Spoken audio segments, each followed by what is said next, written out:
Wahai sahabat ya aki wani, ibu dan bapak, ayah jo umi, kullu nafsin zaikatul mauti, setiap banyak pastikan mati.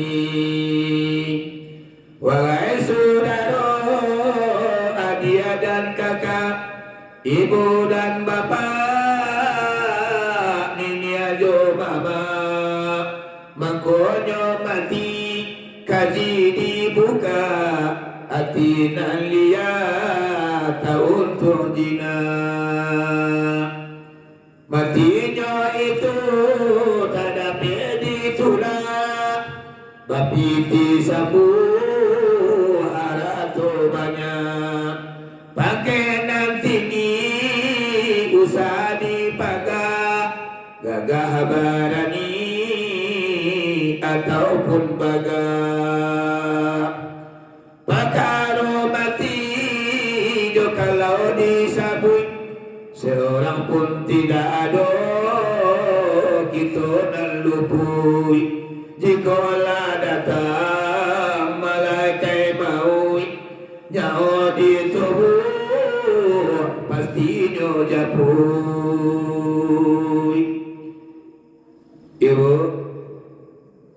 kalau lo dengan saya, itu saya kematian mbak. Itu lawan. Waden baga paneka gadang ganti cibuan. Waden kayu bayang bah, dona kayu itu berarti bawa itu lah. Bara banyak orang kanan kerengkang ibu apa? Putih selalu kaji paneka gadang saja bah makan kakinya. Tapi bapak dia tadi timbul kalau tungkai makan, tahu dulu lidahnya mengelepei kakinya.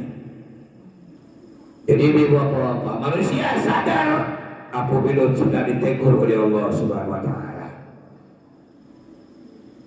Mendapat tangguh pada dasarnya bencana yang Allah turunkan Pak.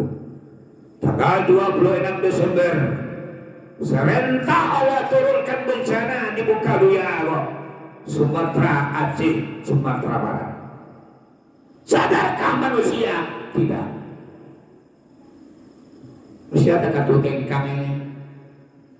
Syukur alhamdulillah kita negeri kita lah Pak.